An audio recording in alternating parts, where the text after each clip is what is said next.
Yeah.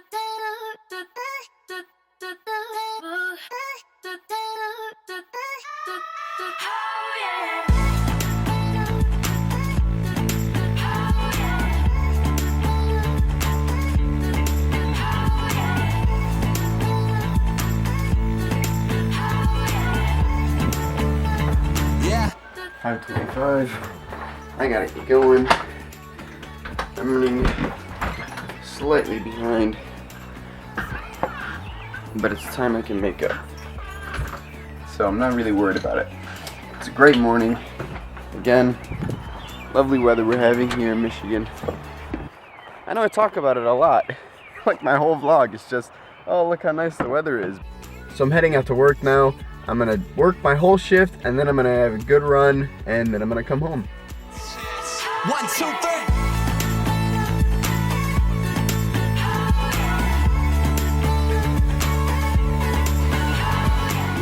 Coffee. An unfortunate thing about mornings here in Michigan in the summertime is the sunrise is super early. I would love to be able to get up every morning and film a sunrise. Unfortunately, to do that, I have to get up at about 5 a.m. and on my days off, I don't really want to do that. Just got out of work. I'm gonna go for a run now instead of waiting till later. It's pretty sunny and there aren't many clouds in the sky, but I think if I take the dirt path, it should be pretty shady out. I'm hanging out with Ben all day tomorrow and we're gonna go for a run, so I want to be ready for that. And also, I love running in the summertime, and I gotta take advantage of this nice weather while we have it.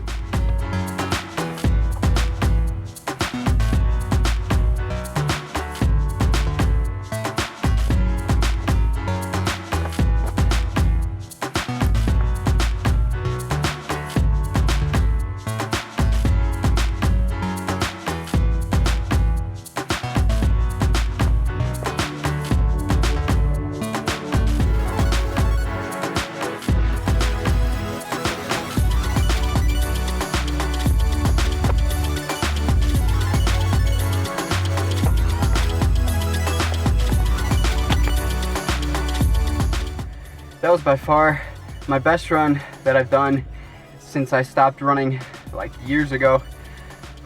Since I started back again, that is definitely my best run. Really far, really fast. Oh, I can't use my data right now, so I guess I'll have to find out when I get home what my distance and pace was. But it was pretty good. I'm gonna go home now. I'm gonna do my cool down. Then I'm gonna shower, and I got tons of work to do back on the knife project.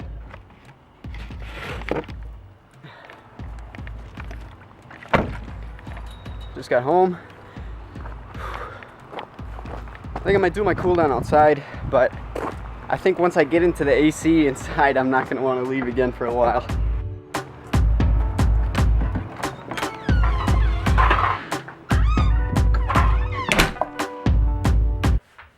Alright guys, I'm all done with my cool down. I'm about to hop in the shower.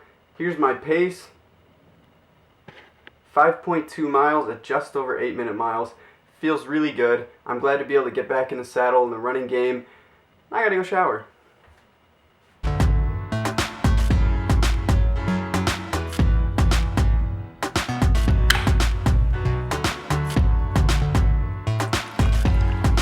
I really shouldn't be eating this pizza, but I just can't help myself.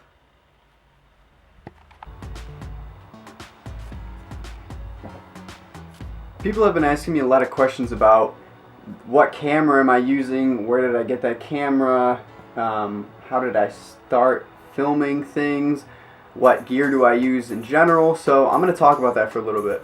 I think it's only appropriate to start this with where I first started in filming, and that's this old Canon PowerShot right here. This was the first camera I ever used. It actually still works, which is pretty cool. Something interesting about it though, the shutter doesn't open all the way, so you have to kind of do one of those, but it actually does record video, which is kind of a cool thing. And I filmed with this thing a lot. I took pictures with this thing a lot. It's been all over the place with me. It actually has, this is pretty beat up. It's got dents and dings and all kinds of stuff. I took this to New Mexico for 2 weeks. This thing was so good to me back in the day, and it still amazes me how crazy Canon's technology is. Even for something like this, I mean, it's old. I mean, it's literally coming apart. I could probably pull this thing apart right now. This thing was top of the line back when I used it. It used a memory card, but the one in here is only 512 megabytes. Can you believe that? Next thing on the list is this video camera. My parents got this for me a long time ago, and I thought it was the coolest thing in the world, and it really was back then. This was brand new technology back when I got it. It even had a screen that could flip around so I could do one of these, you know, film myself. I didn't use that very often, but I had the option to. It has a little record button here on the front as well as the back. It has a flash, which can be continual light in case I want to film at nighttime. The onboard microphone is a potato. And this thing, it was really good to me. The only issue I really had with it is it took tapes. And I know I have. It took these little mini DV tapes, which nowadays are, you know, you find these in the antique store. And that's how you did it. Next, and probably most obviously, is my iPhone. Now, of course, I didn't start filming with this iPhone. I started with an iPod Touch back in middle school, and I saved my money. I bought it myself. My brother and I went out for a Black Friday sale in the middle of the night and got it. And I filmed with that thing a lot. It had a pretty good camera on it, considering how small and cheap it was. And then I got an iPhone 4 and now the 5C, and these cameras are pretty good. They're small, but they're 8 megapixel, which is kind of becoming obsolete now, but when they came out, that was incredible for a phone camera, and I still take pretty good pictures with this. I went through my entire photography class in high school solely taking pictures with my iPhone. On the topic of iPhone photography though, I hate it. I can't stand all these commercials that Apple puts out saying, oh, look at all these things that were filmed and all these images that were taken on iPhones. The thing about that is those video clips and pictures, they may have been taken on iPhone, but they were taken by professional photographers and they were edited as well. So now people think that anyone can be a professional photographer, and they actually say that in some of the commercials. Now anyone can be a photographer, and that really bugs me. It really bugs Gabby too. She gets very upset about that. And something that annoys me even more is I'm going to electronics stores trying to look for camera equipment, and the only camera equipment they really have is stuff that you can add onto your iPhone. Lenses, microphones, tripods, you name it, they have it for iPhones. Next up is this Canon EOS Rebel XS. This is a base model EOS Rebel, but it's very good considering that it's only a base model. It can't shoot video, which is the reason that I actually needed to get a new camera for myself.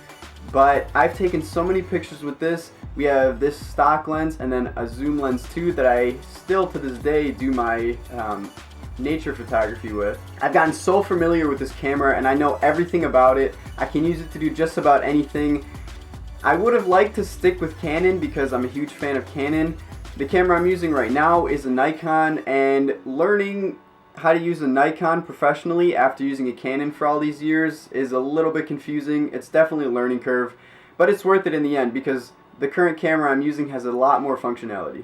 I'm going to make the last thing I talk about today my current camera because that's what I'm using to film everything else.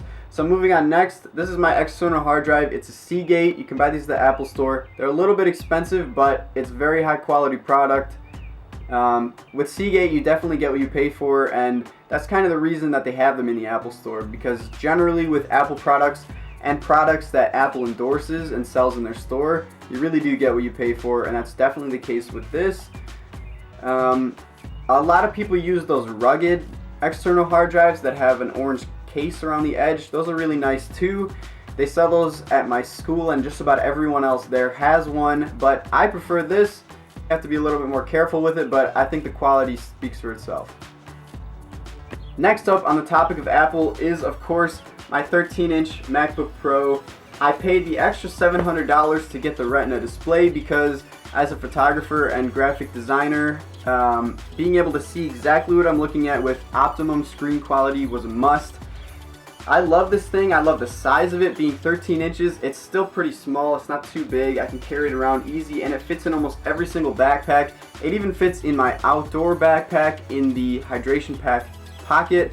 I can't really complain about this thing too much. The only thing that I can say is if you're looking for a computer that you want to be able to play games or run high intensity programs on, a Mac is probably not what you're going to be looking at. You're probably going to want to look at a PC. For art stuff and photography and videography and cinematography, stuff like that, definitely go for a Mac. Lately I've been having issues with my storage, and I'm not sure why. I only have 500 gigabytes of flash storage on here. This hard drive is a 2 terabytes, so I store most of my files on that. But my MacBook has been filled up with other, and I don't know why. I have almost 200 gigabytes of other on here, and I have no idea what that means. Another issue that you might see when you're looking at the Retina version of this MacBook Pro is there's no disk drive. The regular MacBook has a disk drive right here. Gabby has a 15-inch. She had a 13-inch like this, but she didn't get the Retina, and it did have a disk drive there. She ended up selling that laptop to her brother and buying a 15-inch with the Retina, and being in photography, she's definitely going to appreciate that if she hasn't started to appreciate it yet. But I think it's weird that they're going to charge $700 extra for the Retina and then not consider how much of the price to take off, considering they're taking out the disk drive functionality. For me, I don't really care because all of my programs I'm getting online and downloading directly to my computer, and especially since I have the Seagate hard drive to store larger programs anyway. That disk drive is not really something I would use very often, but that's something to think about when you're looking at how much extra it costs to get the Retina display. They are actually taking out your disk drive. Last thing before I get to my actual new camera, I have a couple of things that I use with my camera. This is a grip that I made. It just screws right into the bottom just like any other grip would. It's PVC and Kydex, and then it has a steel rod going all the way through the middle. I used it a lot when I first started vlogging to hold my camera out, but I haven't really been using it that much recently. I think I'll start doing it again though. It's just something I forget because there are so many situations where I need to set my camera down that I forget to put this back on at the end after I'm done filming. I also have some tripods here. I had this big one, which this is an old Quantum International. That company is super old. This was actually my grandfather's tripod that he used, which is pretty crazy, and I'm actually missing the top piece here, which is kind of a big deal. It's somewhere in my room, I'm not sure where, but I used this a lot when I was doing photography and filming with this and also with this. I used it a little bit with this. Haven't used it at all yet with my new camera, and I don't think I will. Whenever I need a tripod now, I'm using this Gorilla tripod. This is actually Gabby's. She had me fix it. I had to do repair to this top piece. The screw actually came out, which is kind of a critical failure, but I fixed it. I showed that in one of my other vlogs. And I've used this thing quite a bit since I fixed it. She hasn't needed it yet, so I haven't given it back. Lastly is, of course, this, my current vlogging camera. This is the Nikon D5100, and I love this camera. There are so many good things I can say about it. I recently picked it up from my friend Courtney, who's also a photographer. I picked it up from her. She didn't use it anymore, so she decided to let me have it, for money of course. I love everything about this camera. I wish it were a Canon camera because I like Canon so much more, but there are a lot of things that this camera right here couldn't do that I needed this camera for. And the most important thing was, of course, that it can shoot video. There were two things I needed in a vlogging camera. First of all, the capability to shoot actual video, and second of all, a screen that rotates out. This Canon camera has a nice LCD display, but it doesn't turn at all. So this allows me to, of course, do my filming and being able to see where I am in frame and make sure I'm in focus at all times. You could do it without being able to see yourself, but it would be so much harder to do. And of course, you can fold this in to do your regular straight-on filming and photography. I haven't used this as much for photography yet, but I've kind of been practicing with it. It took me a long time. It took me about 2 days actually of taking pictures for a couple of hours each day to figure out really how to master using all of the functionality of this camera, because it's so much more complicated than this Canon camera is. It has a lot more features that it can do, and Nikon's system is just set up differently in general, the way the menus are and all that. But now I've got everything figured out, and I really do love this camera. It's great. I have all these accessories I can use with it. I have this stock lens, which I use for just about everything. I also have this large optical zoom lens with stabilizer, which is pretty nice. And this little nifty 50mm lens, which I use for some close-ups. This is the lens I used for my videos where I talked about my phone, the video where I did the tripod. When I did the water pack videos, I just used the standard lens, and I realized afterwards that I should have used the 50 because it's just so much better for close-up stuff like that. But I really like this camera. There are a lot of good things I can say about it. I'm using a 16 gigabyte card right now. A lot of people suggest a 32. My friends recently have suggested a 64. I think that's ridiculous. I don't think you really ever need 64 gigabytes of space on your camera at a time, unless of course you're doing a ton of filming. But based on the battery life of this camera, even with an actual non-aftermarket Nikon battery in it, the battery life is not good enough to be able to fill up a 64 gigabyte thing. I do have another second battery here, but this one doesn't work. It's aftermarket anyway. But I think 64 gig is too risky because if you lose it, you're losing so much. I'd much rather carry around two 32s or four 16s. In terms of my camera equipment, that's a wrap for now. When I update my setup, I'll do an update video, but that's probably not going to be for quite some time now because I'm pretty satisfied. Both me and my wallet are both pretty satisfied with where my setup is right now. And now I have a lot of cleaning to do because I got all this stuff out and I gotta put it all away. If you have any more questions about my setup or how I got things, where I got things, how things work, anything like that, if you have any more questions about my setup, comment it in the YouTube comments. It's crazy looking back at how far I've come in terms of all my filming equipment here. It's interesting to see all the stuff that I used to do to really make it work because I didn't have what I needed, but I had to make it work.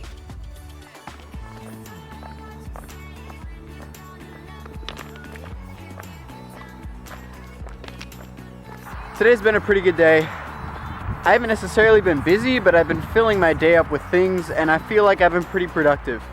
I've still had enough time though to comfortably finish everything I needed to do and not have to stress and worry about squeezing things in or being late on finishing anything. So I'm just ending today with a nice walk on the tracks. It's really peaceful out here. I'm probably gonna film a time lapse. It's not a very exciting sunset. We've kind of had this film of cloud all day and we haven't had any dramatic clouds or anything like that, but I think I'll film some anyway.